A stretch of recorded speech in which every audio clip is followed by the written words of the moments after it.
Hello everyone.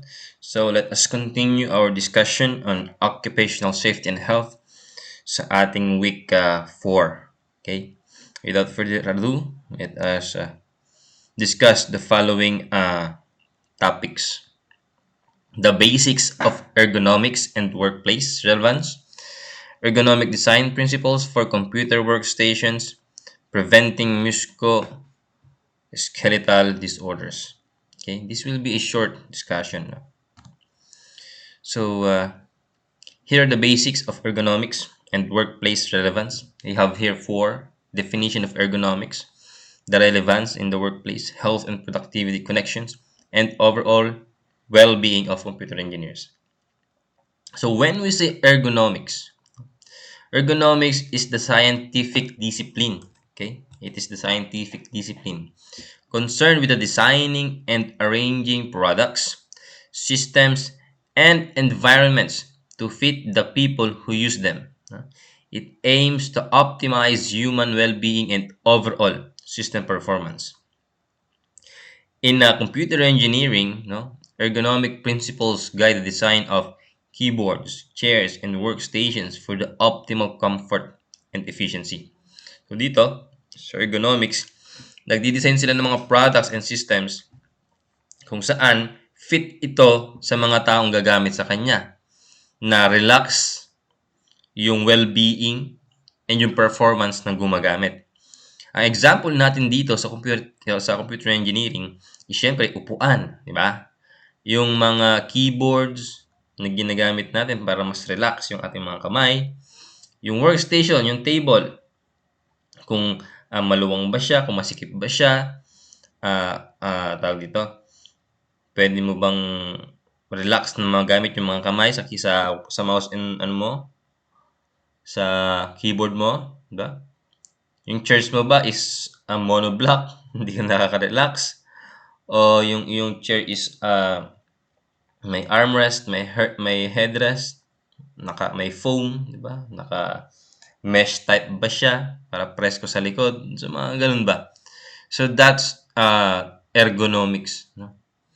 That scientific design, the scientific discipline concerning with the design, no, of products, of systems and environments, no, that aims to optimize human well-being and overall performance. The next one is its relevance in the workplace. No, ergonomics is crucial in computer engineering workplace as it addresses what the relationship between employees and their work environment.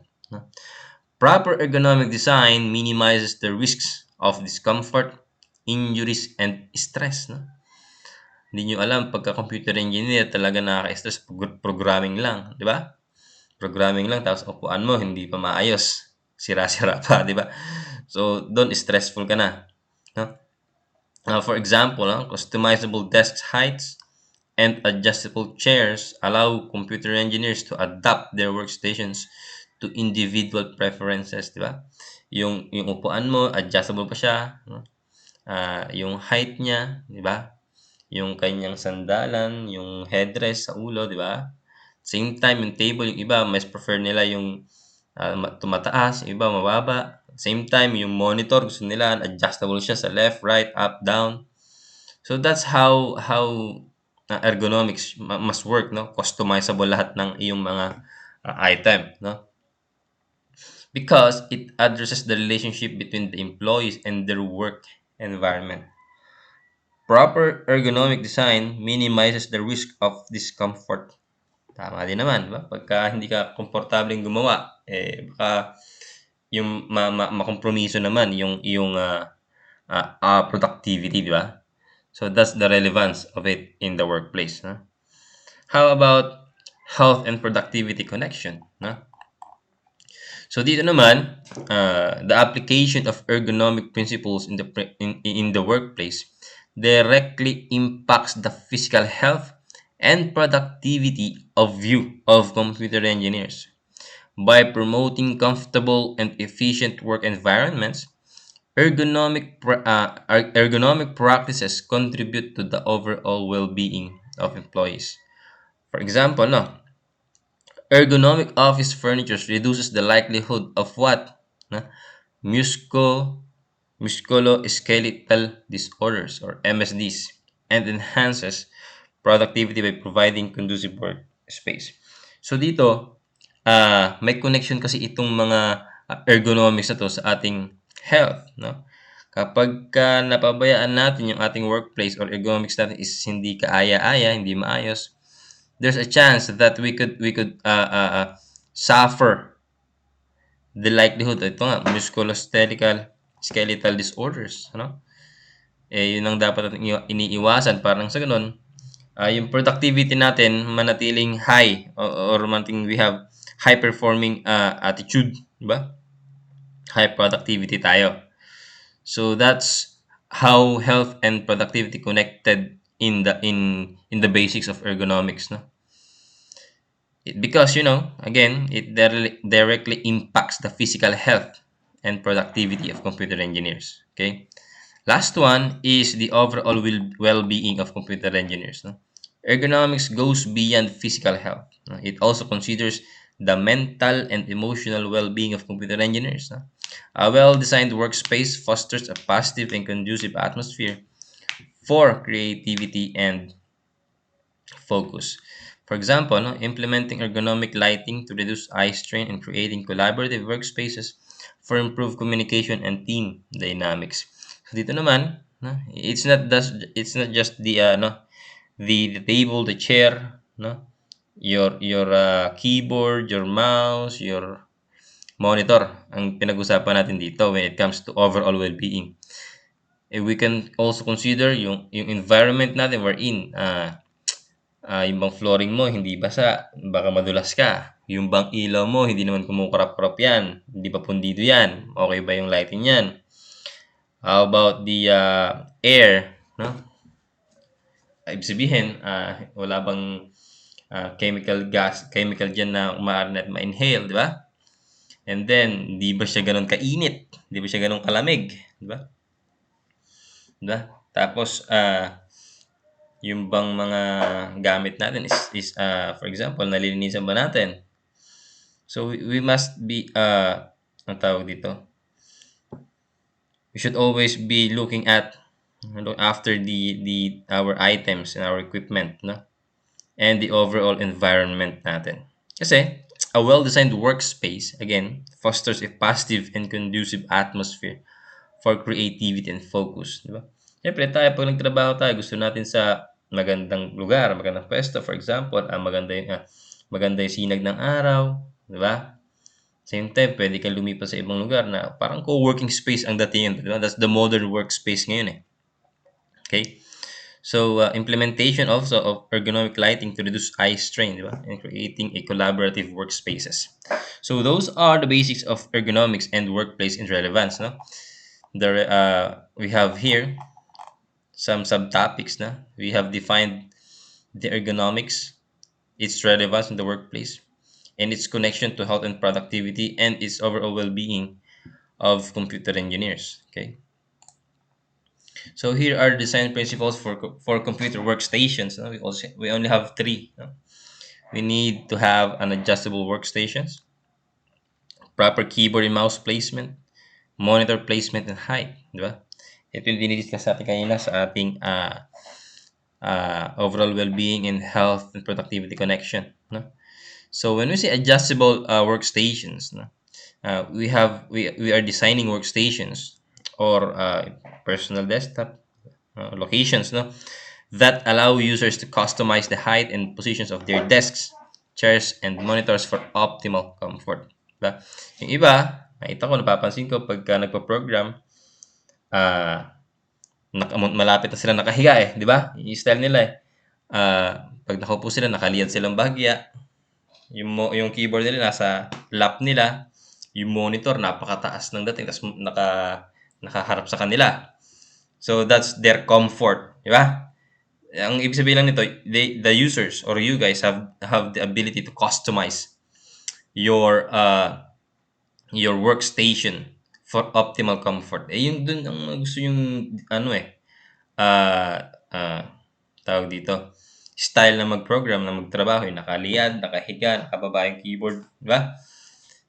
Pero make sure that your chair is ano, di ba? Matibay talaga. Baka pagka nakahiga ka na yan, nakaliyad ka ng ganyan, bigla na lang maputol, di ba? Meron din ng iba, gusto nakatayo, di ba? Tapos nai-adjust yung table nila para yung reach ng kamay nila maabot nila yung keyboard, di ba? So, for example, sit-stand desks that enable users to alternate between sitting and standing positions. So that's adjustable workstations. Next one is proper keyboard and mouse placement. Ensuring keyboards and mice are at the correct height and angle to minimize strain on the wrist and hands. So basically, meron naman tayong standard height and location ng mga mouse and keyboard natin, di ba? Ang alam ko dapat naka right angle yata itong kamay natin gamit yung mouse eh. I don't know. But at the same time, yung distance ng kamay natin ng mata natin sa monitor, there must be, I think, 60 centimeters or 40 centimeters away, di ba? May mga ganun. Iba kasi, sobrang lapit na sa monitor, baka mabulag na or maduling na. So, we have to consider the placement of our keyboard, our mouse, and our monitor. No? So, the third one is the monitor placement and height. No? Positioning computer monitors at eye level and adjusting the distance to reduce eye strain and neck discomfort. Ito naman yung isa, yung dinagdag natin na monitor. Diba? Minsan kasi yung iba, sobrang lapit na. Diba? May mga ganun eh.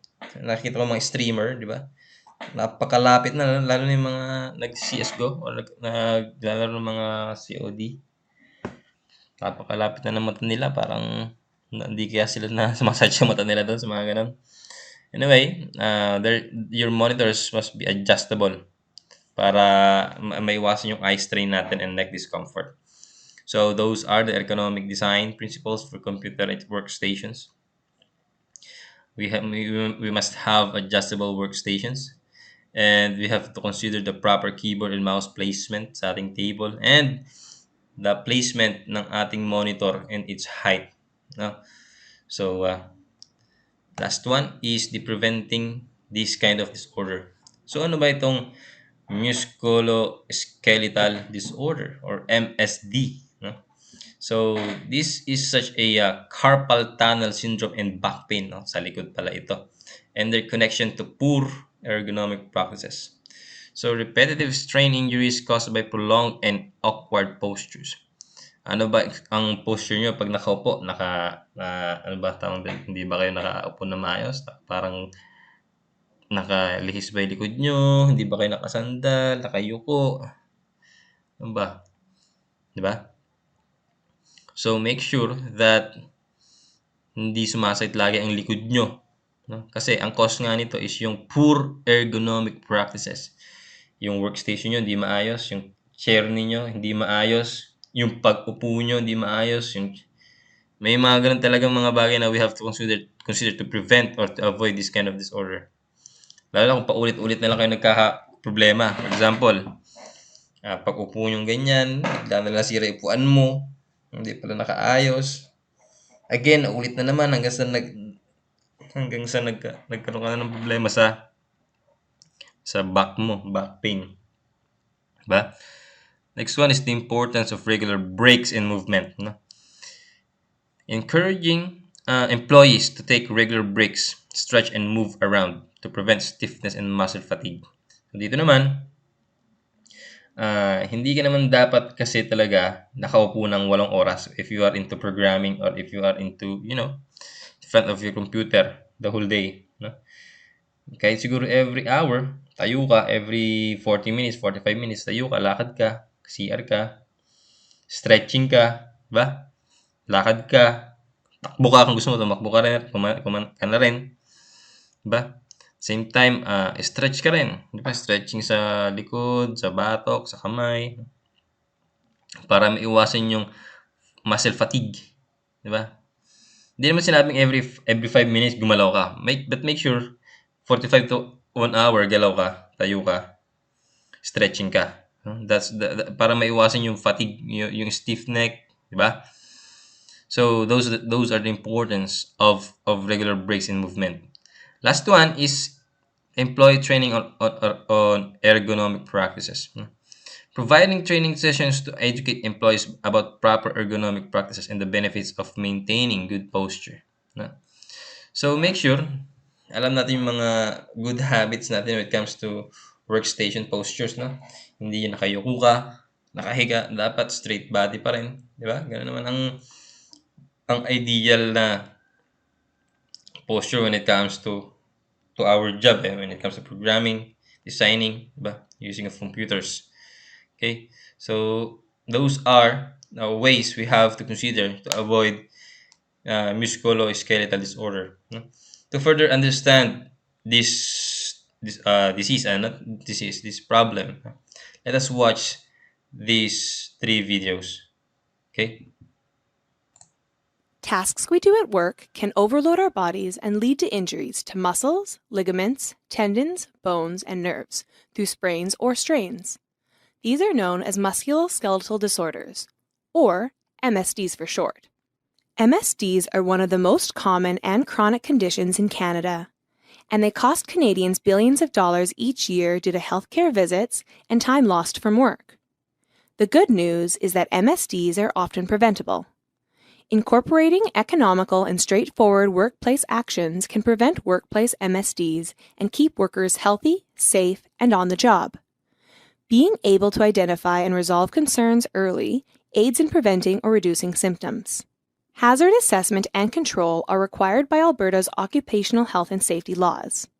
You're already required to identify, assess, and control hazards. But this tutorial series will show you how small changes can make a big difference to identify or control hazards that can cause MSDs. This video tutorial is cross-industry and can be customized for your workplace. And although it is mainly directed to people who can make decisions or changes in the workplace, such as a supervisor or business owner, it also has lots of relevant information for workers, health and safety representatives, health and safety committee members, or anyone who just wants to know more about preventing MSDs at work. The topics we'll cover are why MSD prevention is important, how work can contribute to MSDs, hazard assessment and control for MSDs, introduce ergonomics, how inspections can prevent MSDs. By the end of this series, you should explain why preventing MSDs in your workplace is important, explain how postures, repetition, and force contribute to MSDs and recognize where they are present in your work sites, demonstrate how to assess and control hazards most likely to cause MSDs, apply basic ergonomics effectively, outline an inspection process to grow your MSD hazard assessment and control practice. This tutorial series assumes a working knowledge of fundamental health and safety principles and requirements in Alberta.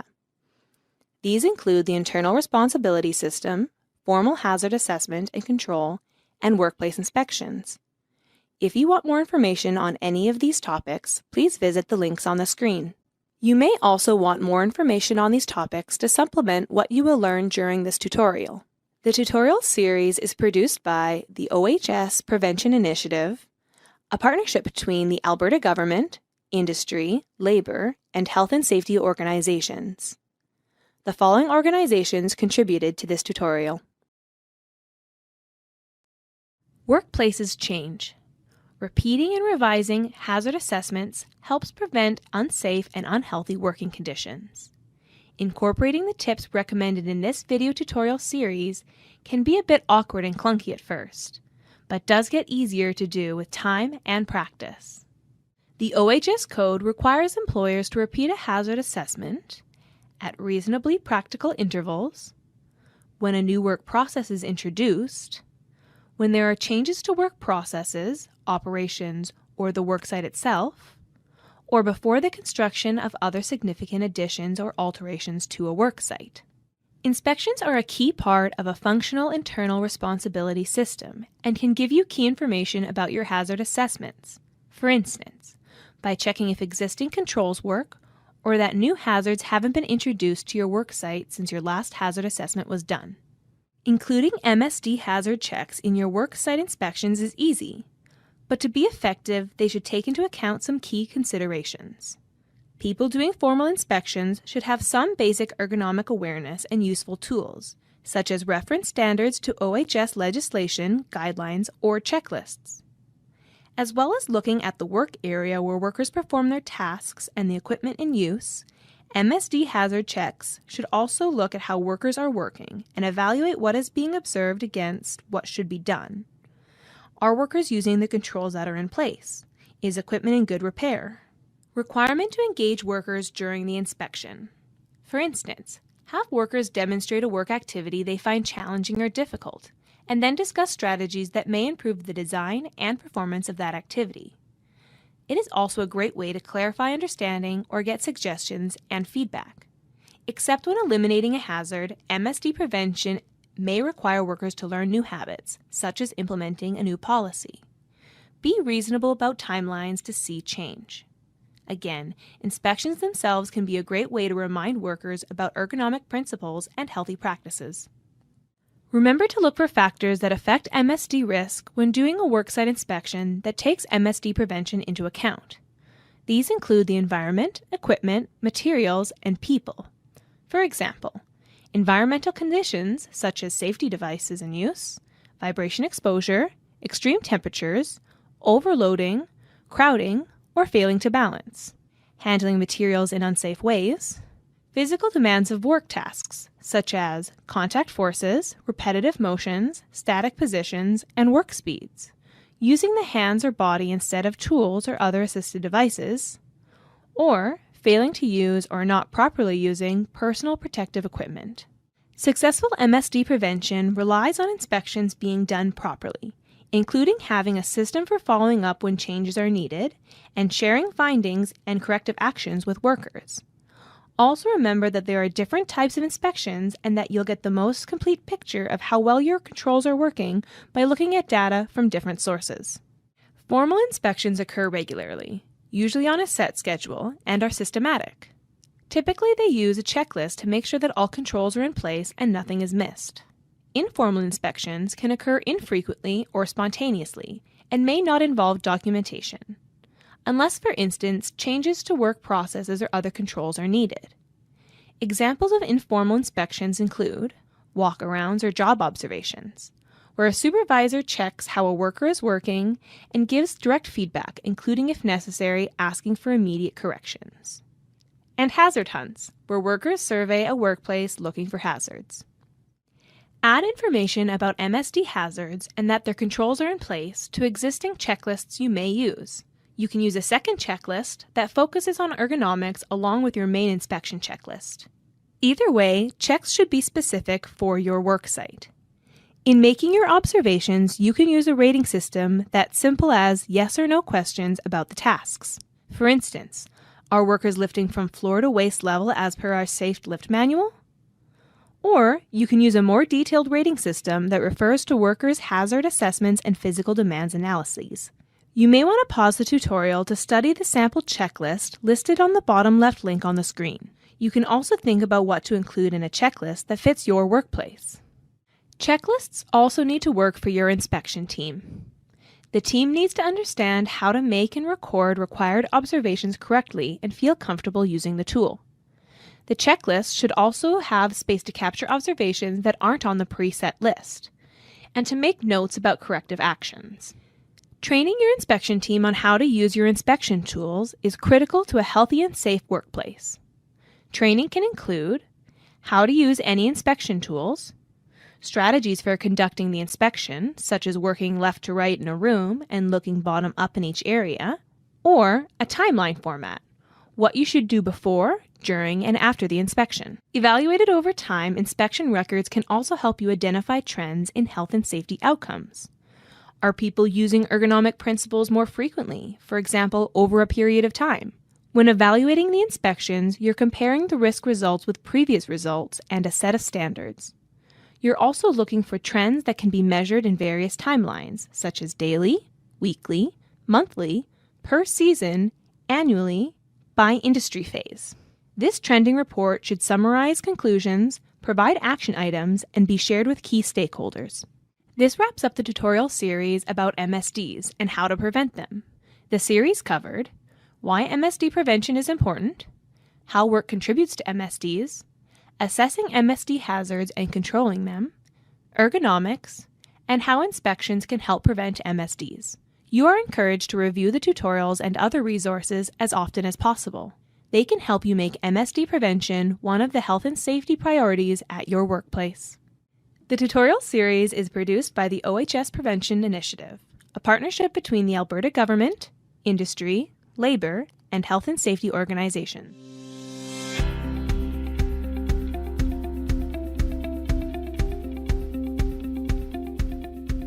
Sprains and strains account for almost 40% of injuries registered with the Workplace Safety and Insurance Board. That's why you should take a close look at potential hazards associated with musculoskeletal disorders within your warehouse. Simple, low-cost solutions are often all that is needed to offset the impact of these hazards on both the employee and the organization. MSDs are injuries and disorders of the musculoskeletal system, which includes the muscles, tendons, nerves, and other soft tissues. MSDs can occur anywhere in the body.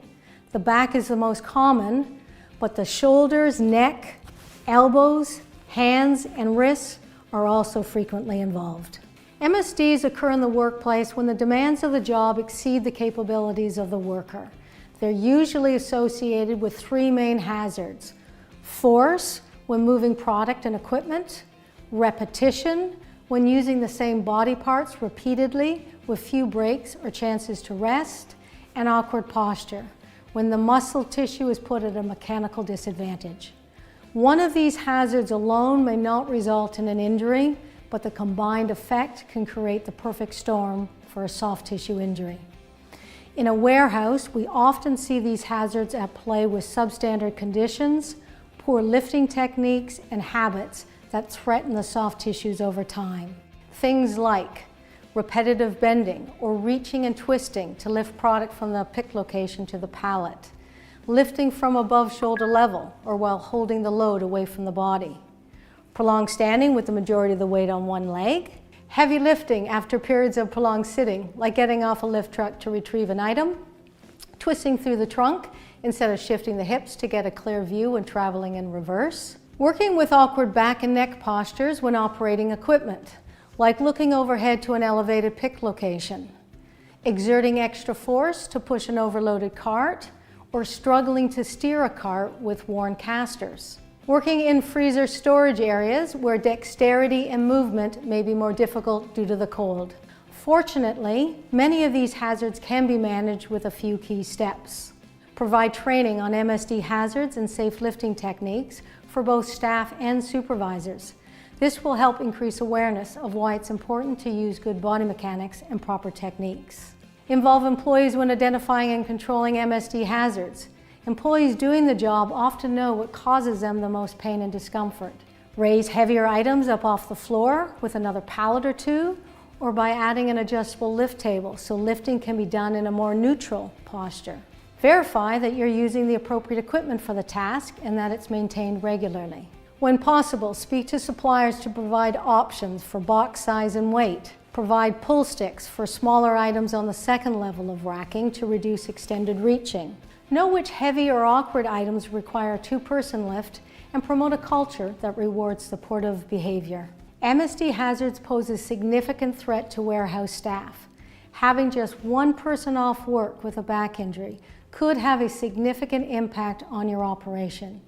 You could run into scheduling issues with other team members who have to backfill. Or you could run into challenges with respect to reintegration because once an MSD has occurred, the chance of reoccurrence is higher. And that doesn't even take into account how debilitating it can be for the employee. Prevention for these types of injuries is key.